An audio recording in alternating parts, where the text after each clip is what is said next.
మనకి ఎట్లాగైతే ఇక్కడ 'అఖండ అఖండ. 2కి బ్రేక్ పడిందో లాస్ట్ మినిట్‌లో, అలాగే హ్మ్. 'జననాయకన్' తమిళ్‌లో, 'జననాయకుడు' తెలుగులో.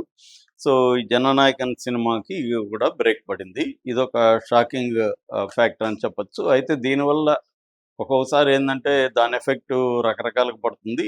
దీనివల్ల 'ప్రభాస్' సినిమా హ్మ్. మంచి ఆహ్, రు ఉపయోగం జరుగుతుంది. ఎందుకంటే దాన్ని ఆగిపోవడం వల్ల దీనికి 'ప్రభాస్' రూట్ సినిమాకి డైరెక్ట్ అయి కొంచెం ప్లస్ అవుతుంది. హ్మ్. ఎందుకంటే నేను నిన్న గూడా చెప్పాను. 'ప్రభాస్' సినిమాని 'విజయ్' సినిమా డామినేట్ చేసింది. హ్మ్. ముఖ్యంగా నార్త్ అమెరికాలో చూసుకుంటే 'ప్రభాస్' సినిమాకి థియేటర్‌లు అయితే నంబర్ ఆఫ్ థియేటర్‌లు ఎక్కువే ఇచ్చారు. కానీ అంటే నా 1000, 200 థియేటర్లు 'ప్రభాస్‌కి' ఇస్తే 'జననాయకన్‌కి' 500 థియేటర్లు ఇచ్చారు. హ్మ్. కానీ అడ్వాన్స్ బుకింగ్స్ చూసుకుంటే 'ప్రభాస్‌కి' ఆహ్, తక్కువ అడ్వాన్స్ బుకింగ్ వచ్చాయి. దాదాపు ఆహ్, 6,00,000 డాలర్లు వచ్చినాయని చెప్తున్నారు. హ్మ్. కానీ 'జననాయకన్‌కి' $8,00,000 వచ్చాయి. టికెట్లు తీసుకున్నప్పుడు గూడా మనకి 50,000 టికెట్లు 'జననాయకన్‌కి' అమ్ముడుపోతే 'రాజాసాబ్‌కి' ఓన్లీ 20,000 టికెట్లే అమ్ముడుపోయినాయి హ్మ్. యూఎస్‌లో. సో, ఏ రకంగా చూసుకున్నా విజయ్ కంప్లీట్‌గా ఓవర్‌సీస్‌ని డామినేట్ చేశాడు. ఈవెన్ మలేషియాలో గూడా జస్ట్ 24 గంటలు 1,10,000 టికెట్లు సేల్ హ్మ్. అయినాయి విజయ్‌ది. సో, ఆ రకంగా 'ప్రభాస్' సినిమాకి ఇబ్బందయింది. అయితే ఇప్పుడు అది ఆగిపోవడం వల్ల 'ప్రభాస్' సినిమాకి అడ్వాంటేజ్ వస్తుంది. ఎందుకంటే హ్మ్. నంబర్ ఆఫ్ థియేటర్స్ పెరుగుతాయి. ఇంకా చచ్చినట్టు దాని కాంపిటీషన్ అనేది ఉండదు. కాంపిటీషన్ తగ్గిపోతుంది కాబట్టి ఆటోమేటిక్‌గా దీనికి పెరుగుతుంది. ఆ హ్మ్. రకంగా 'ప్రభాస్' సినిమాకి ప్లస్ అయిందని చెప్పొచ్చు. అయితే అసలు 'జననాయకన్' సినిమా ఎందుకు ఆగిపోయింది? హ్మ్. దీనికి కారణాలేంటి? అనేది చూసుకుంటే ప్రధానంగా సెన్సార్ వల్ల ఆగిపోయింది. మామూలుగా సెన్సార్ బోర్డ్‌కి సినిమా ఇచ్చినప్పుడు హ్మ్. యాక్చువల్‌గా ఇది ఎప్పుడో అక్టోబర్‌లో రిలీజ్ అవ్వాల్సిన సినిమా. లేట్ అయింది. లేట్ అయినాక సెన్సార్‌కిచ్చారు. సెన్సార్‌కిచ్చినాక ఈ సినిమాలో అభ్యంతరకరమైన సన్నివేశాలున్నాయని, కొన్ని డైలాగ్స్ మ్యూట్ చేయాలని ఇవన్నీ చెప్పారు. హ్మ్. ఎందుకంటే ఇది పొలిటికల్ సినిమా. యాక్చువల్‌గా ఇది మన 'భగవంత్ కేసరి' బాలకృష్ణ సినిమాకి రీమేక్. హుహుహు. కాకపోతే వాళ్ళు కొంత మార్చుకున్నారు. తమిళ్ రాజకీయాల్లో ఉన్నాడు. పైగా ఓకే. ఇది 69వ సినిమా విజయ్‌ది.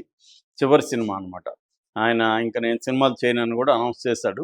హ్మ్. సో, అందుకని పొలిటికల్‌గా ఇప్పుడు అతను ఎంటర్ అవుతున్నాడు గాబట్టి సో, తను ఒక పొలిటికల్ పార్టీ పెట్టి తను రాజకీయాల్లోకి ఎంటర్ అయిపోయాడు ఆల్రెడీ.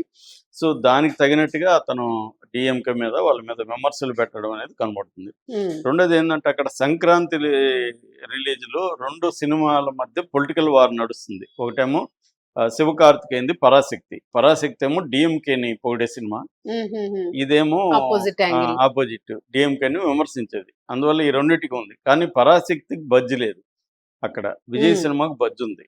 సో, 'విజయ్' సినిమాకి బడ్జ్ ఉంది. 'పరాశక్తికి' లేదు గాబట్టి ఆ యాంగిల్‌లో కూడా దీన్ని ఆపుదాము. ఫెస్టివల్ వరకు ఆపుదాం అన్నట్టుగా తెలుస్తుంది మనకి. హ్మ్. అంటే ఇది క్లియర్‌గా పొలిటికల్ మోటివ్ తప్ప సెన్సార్ విషయం కాదు. అవును. సెన్సారోళ్ళు ఎంతసేపు అది ఒక కట్స్ ఇచ్చినాక ఓకే జేస్తారు. ఏదైనా ఉంటే మళ్ళీ జెప్తారు. వీళ్ళిస్తారు అయిపోతుంది. హ్మ్. కావాలని ఫస్టు చెప్పారు కట్స్. వీళ్ళు చేసిచ్చారు. ఇచ్చినాక ఇప్పటి వరకు రిప్లై లేదు సెన్సార్ నుంచి. హ్మ్. రిప్లై లేకపోతే వీళ్ళు డేట్ అనౌన్స్ చేసేసారు. మొత్తం అవును. ఇదేందంటే కేవలం విజయ్‌తో ముడిపడింది గాదు. ఇది లక్షలాది మందితో ముడిపడిన వ్యవహారం. అవును. సినిమా అంటే. వందలాది మంది పనిజేస్తారు. తర్వాత థియేటర్లు, లక్షలాది మంది టికెట్లు బుక్ చేసుకున్నారు. ఇదంతా గూడా పక్కన బెట్టి రాజకీయాలు అక్కడ పనిచేసినట్టుగా స్టాలిన్ ప్రభుత్వం కావాలని సెన్సార్ బోర్డ్ ద్వారా దీన్ని ఇబ్బంది పెట్టాలని హ్మ్. అనుకున్నట్టుగా తెలుస్తుంది. ఒకటేమో పరాశక్తికి ఆహ్, ప్రమోట్ చేయడం కోసం.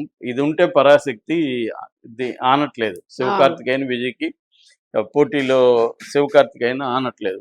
ఆహ్, ఇది ఈ సినిమాకి మంచి బడ్జొచ్చింది. సో, అందువల్ల దీన్ని ఆపితే 'పరాశక్తికి' మంచొస్తదనేది ఒకటి. హ్మ్. రెండోది విజయ్‌ని ఏదో ఒక రకంగా ఇబ్బంది పెట్టగలను. ఎందుకంటే పొలిటికల్ రైవల్ పొలిటికల్ ఎంట్రీ. గాబట్టి ఇబ్బంది పెట్టాలనే దీంట్లో చేశారు. దాంతో వీళ్ళు